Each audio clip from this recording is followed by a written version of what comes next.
Yo creo que es una estructura completamente fracturada. Está deteniéndose ¿qué diré? El glue, ¿verdad?, que mantiene esa estructura es Estados Unidos ahora, en estos momentos.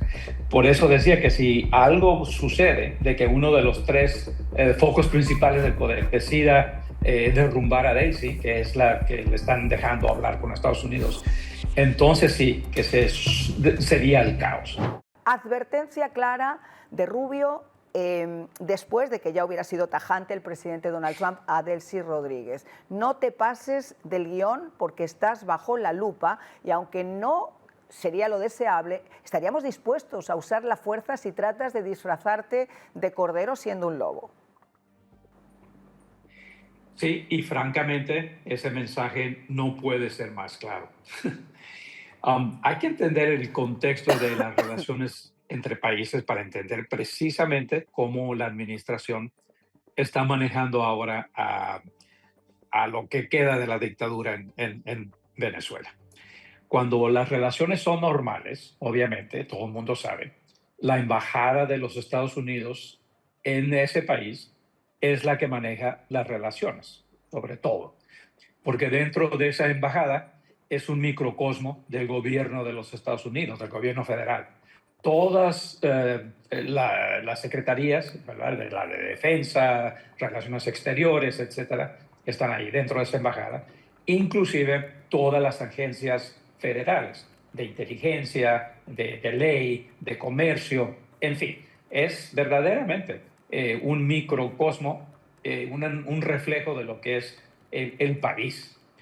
Entonces, ¿qué pasa? En Caracas hay un edificio donde puede funcionar una embajada, pero no hay embajada. O sea, no hay funciones en ese sentido, lo cual quiere decir que Estados Unidos no reconoce ese gobierno interino de Venezuela.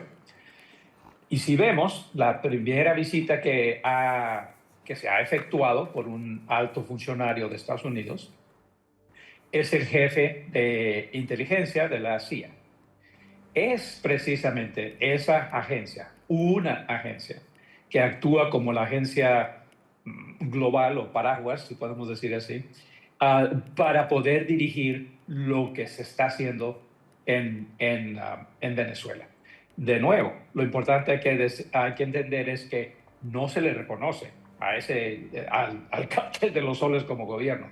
Se le está manejando y se le está diciendo bajo condiciones muy estrictas que tiene que cumplir y tiene que seguir la dirección de Washington.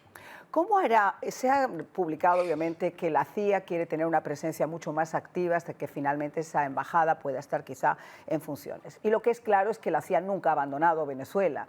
La CIA sigue todavía trabajando, viendo cómo se pueden limpiar y allanar todos esos restos del chavismo. Ahora, con su experiencia, comandante, ¿qué indicadores concretos están utilizando esas agencias de inteligencia para poder determinar que Delcy Rodríguez, lejos de ser la mucama de Washington a la que se le ha encargado la operación limpieza, tendría las aspiraciones de que ella o su hermano se convirtieran en los presidentes de Venezuela?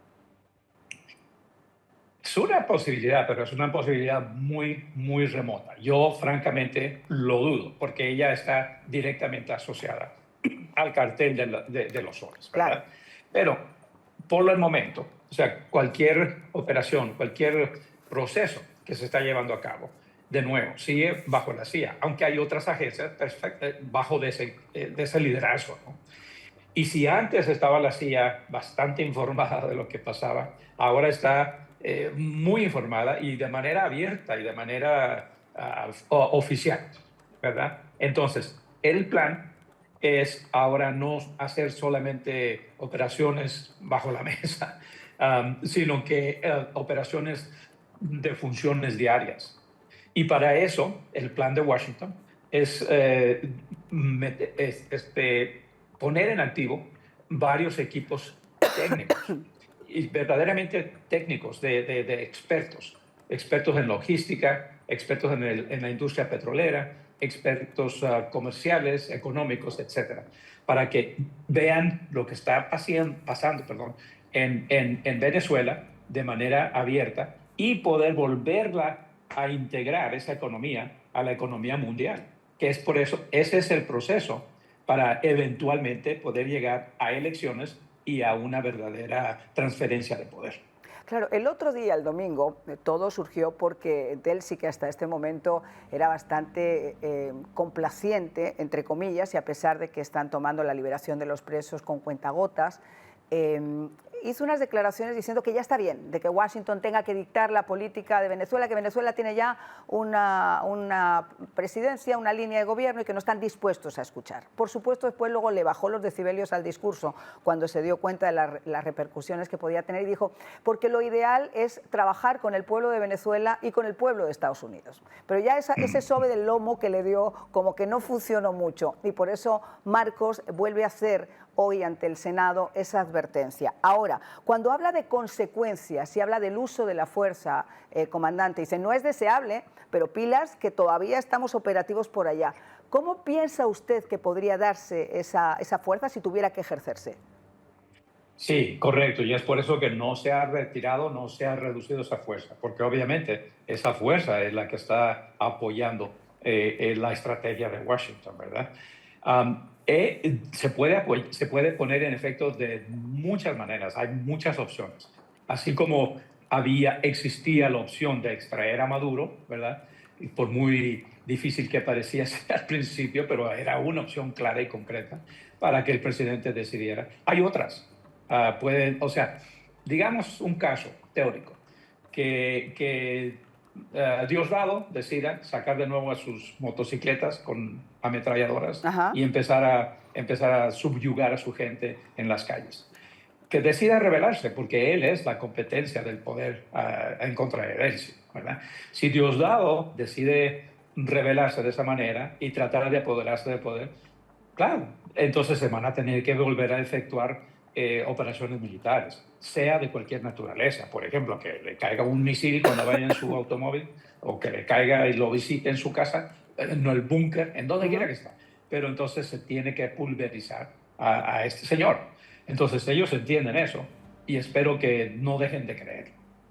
Comandante, se ha hablado, yo uso el término alacranes porque yo podía utilizar cualquier tipo de animal ponzoñoso, pero es que ellos tienen además la facilidad de picarse entre ellos mismos. Cuando se ven en peligro a veces se clavan el aguijón.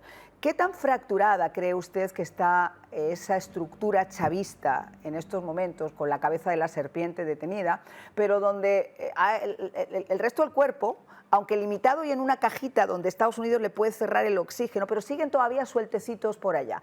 ¿Cuán fracturada cree usted que está esa estructura y sobre todo por la presión internas, de las traiciones internas, de que nadie se fíe de nadie? Yo creo que es una estructura completamente fracturada. O sea, está deteniéndose ¿qué diré? El glue, ¿verdad?, que mantiene esa estructura es Estados Unidos ahora, en estos momentos. Por eso decía que si algo sucede de que uno de los tres focos principales del poder decida derrumbar a Daisy, que es la que le están dejando hablar con Estados Unidos, entonces sí, sería el caos. Y esta gente, tanto Diosdado como Padrino, están evaluando eso. O sea, no es porque de repente hayan cambiado de religión. Ninguno de los tres focos de poder ha cambiado de religión. Siguen compitiendo y Marian, verdaderamente el término alacrán los designa perfectamente, porque tanto están capaces de matar al otro, deshacerse del otro, como ellos mismos suicidarse. Totalmente, yo por eso siempre, mira, siempre he pensado en el bichito ese, que por cierto siempre me ha repugnado, y he pensado en cómo funcionan entre ellos, ese mundo de traiciones que cada vez además, comandante, vamos sabiendo más, porque antes se hablaba de la carta que había escrito Jorge Rodríguez y Delcy, cuando todavía Maduro estaba al frente del gobierno ilegítimo, del régimen, pero ahora incluso fue el embajador de Rusia, cuando estuvo en visita en Caracas, y el ministro del Interior, los que hablaron de una traición interna que había incluso facilitado la operación para extraer a Maduro. Es decir, poquito a poco ya se van sacando, y me imagino que entre ellos tienen que tener terror. Imagínense, si lo han hecho con el jefe de la cabeza del cartel de los soles y del gobierno, ¿cómo no hacerlo entre ellos mismos? Sí, y es curioso, es una ironía. Cuando esta situación sucede, ¿verdad? Dentro de este contexto social, digamos, político dentro de varios grupos. Es curioso que entonces una de sus mejores armas que tienen esta gente es cooperar con el poder que los está dirigiendo. Entonces, ¿qué está pasando? Ellos pueden decir lo que quieran en público, pero la lucha entre ellos en estos momentos es en establecer credibilidad y obtener acceso con la CIA, con las agencias de inteligencia, porque saben que eso es lo que los va a proteger de cualquier paso que ellos den. Entonces, quieren coordinar diferentes opciones, ¿verdad? Una de ellas deshacerse de los otros dos, y los tres están compitiendo de esa manera. Es como los tres niños que están compitiendo por la atención y que le crea el papá Ujú. lo que cada uno está diciendo, ¿verdad? Eso está pasando seriamente ahora en Caracas. Obviamente que no es una cuestión interna familiar, es una cuestión de millones de ciudadanos cuyo futuro está de por medio. Bueno, yo mi línea de comparaciones, más que tres niños, los compararía con los tres chiflados, porque de verdad cuando uno ve con el mazo dando, por ejemplo, Diosdado, es un funeral de cuarta, yo estoy dándome a la dura labor de seguirlo, simplemente para ver para dónde va, y la verdad que es una cosa realmente, es absolutamente dramática y al mismo tiempo es lamentable. Ahora, ¿qué papel, comandante, bajo su punto de vista, juega María Corina Machado en estos momentos, con ese papel tan activo que le han dado después de la reunión que mantuvo con Washington, después de que el presidente expusiera incluso de forma abierta que no creía que en el momento por el que atravesaba Venezuela, María Corina pudiera suponer o pudiera estar capacitada para manejar ese cambio? ¿Eso ha cambiado drásticamente, considera usted? Bueno, cambió por el tiempo, ¿verdad? O sea, de forma inmediata sí estoy de acuerdo que no era lo óptimo de que de repente María Corina apareciera al día siguiente o a la semana siguiente y dijera, entreguen el poder, ¿no? Eso hubiera sido un caos y un desastre, en verdad. Pero al final del día, ya sean semanas o meses, ella es la solución, porque es la que trae estabilidad y la credibilidad, es la que tiene la credibilidad. Puede salir alguien más que los venezolanos, o sea, los venezolanos que quieran democracia y estabilidad puedan votar por él o por ella, ¿no? El candidato. Pero en realidad, hoy por hoy, nadie más que Corina puede llevar ese país al proceso eventual, no de mañana o pasado mañana, a la democracia. Ella es la respuesta.